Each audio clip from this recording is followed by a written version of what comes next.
Hi, welcome back to the channel. If you're new here, my name is Bera, I'm a 2D animator, and this is the second episode in my animation basics series, a step-by-step guide to learning 2D animation from scratch. In the previous part, we covered the bouncing ball and some of the animation principles. Now, let's take a step forward with the walk cycle. Walk cycles are something all animators must know how to draw. If you want to get into animation, this is one of the first skills you need to learn. So without further ado, let's get right into it. Before we start, note that I will be using Procreate for this tutorial, but you can use whatever software you like. Start by turning on Animation Assist in Procreate. For that, just go to the wrench icon, then tap Canvas and toggle it on. We draw a ground line to keep the walk consistent. Group this layer, add another layer for the character and then duplicate it for all 8 frames.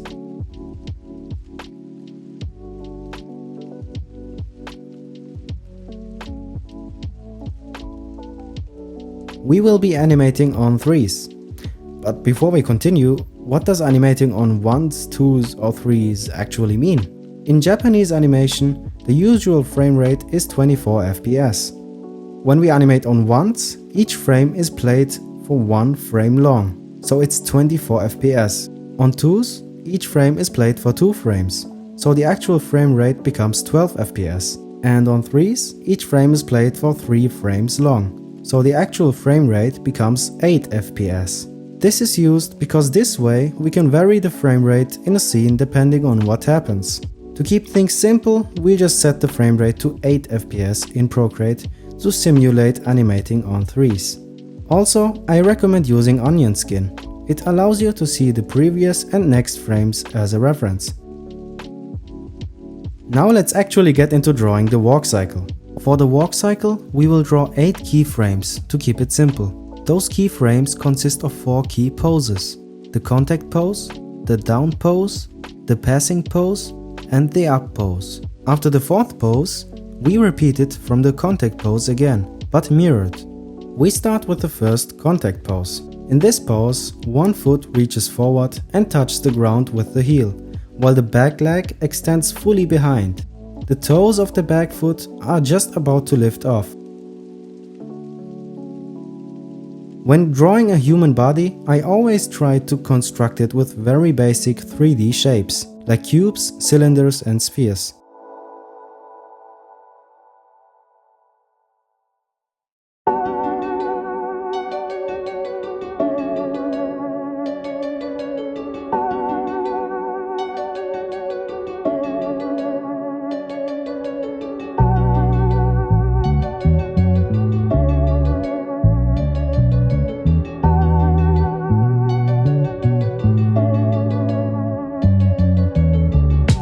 Next comes the down pose. The front foot has now fully landed and the body lowers as the weight shifts onto it. The front knee bends slightly to absorb the impact, and the head also dips a little. This adds a sense of weight and gravity.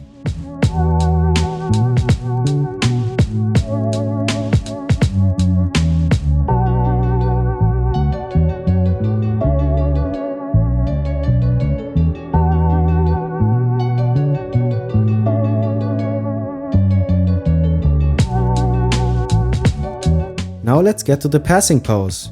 Here, one leg passes the other. The back leg lifts off the ground and swings forward, while the body is centered over the standing leg. Both legs are momentarily close together, and the arms are mid-swing. This is the most upright part of the cycle.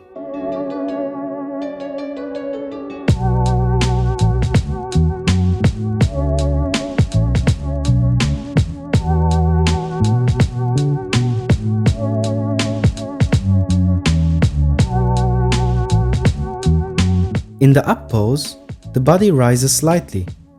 The heel of the standing leg pushes upward and the other leg continues its forward swing. You can also lift the foot off the ground a bit more here to emphasize motion.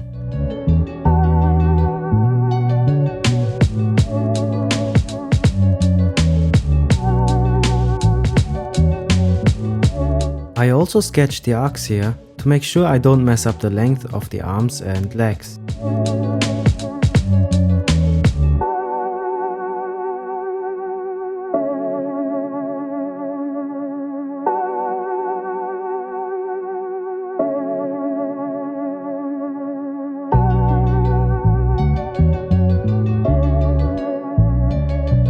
Now let's get to the second contact pose.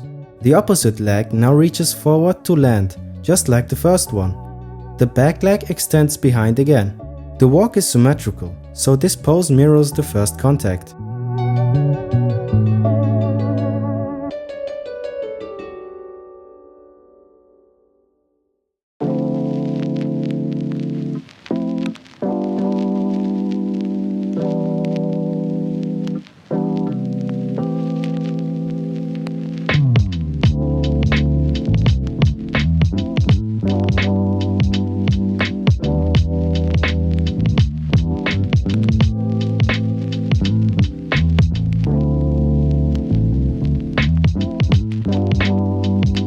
Now let's get to the down pose again.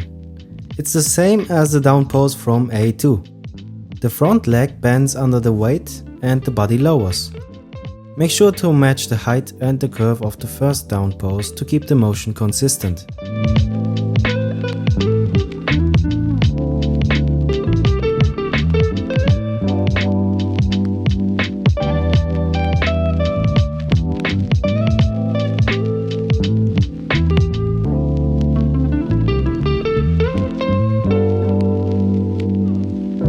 Now let's get to A7, the passing pose. Again, the back leg swings past the standing leg and the body is upright and centered. You can think of this as the midpoint between two steps.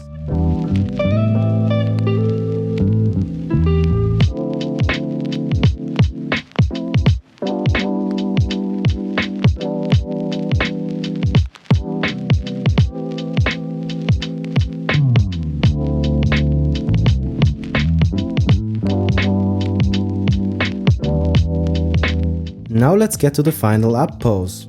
The standing leg pushes off and the swinging leg gets ready to land. After this we go right back into the first contact pose and loop it.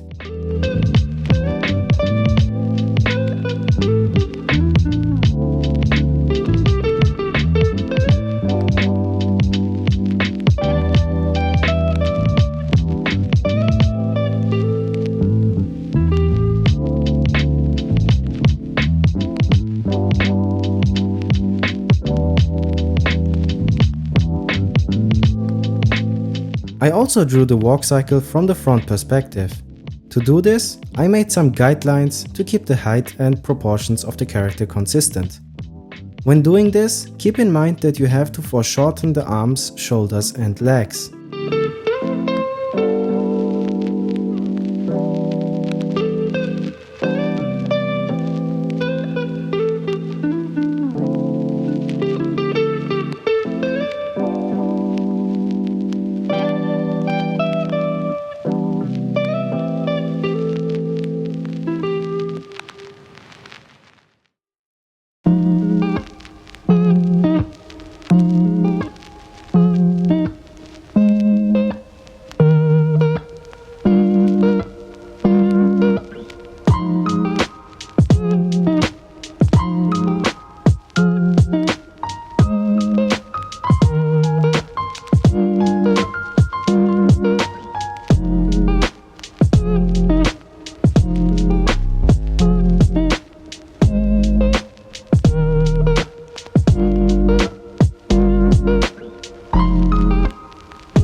Now let's talk about timing and spacing, but this time using a timing chart. But first of all, what are timing charts and how do we use them? Timing charts should actually be called spacing charts, because what it actually shows is the spacing between the frames. They are there for the communication between the key and in-between animators in studios. But you can also use it for yourself for planning out movement in an animation. So let me demonstrate it with a simple example. A1 is the first keyframe and A end is the last. For it to look like movement, we will first add an in-between frame in the middle of the two keyframes. I also marked the position of each frame on the chart below. Since we want to use ease out in this animation, we will draw another in-between in the middle of that one and A end, and also another one between those two. The chart below was actually a timing chart. Timing charts can actually look different depending on the animator or the studio they work in. Some do it horizontally and some do it vertically. Here, for example, I did the same animation but with a vertical timing chart. Vertical timing charts are read from top to bottom, so the first frame is on the top and the last is on the bottom. By the way, vertical timing charts are most commonly used. Now let's take a look at the spacing in our walk cycle animation. I do the timing chart for the arc of the right arm swing. The extremes of the arm swing are A2 and A6, so this is where I will do the timing chart. When animating, you can also do timing charts on other body parts, but usually just use the most obvious motion.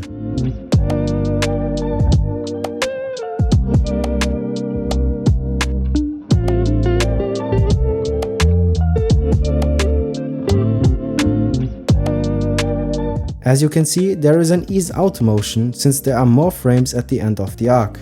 And that's it. That's the complete 8-frame walk cycle. It may seem simple, but it uses key principles like timing, spacing and rhythm.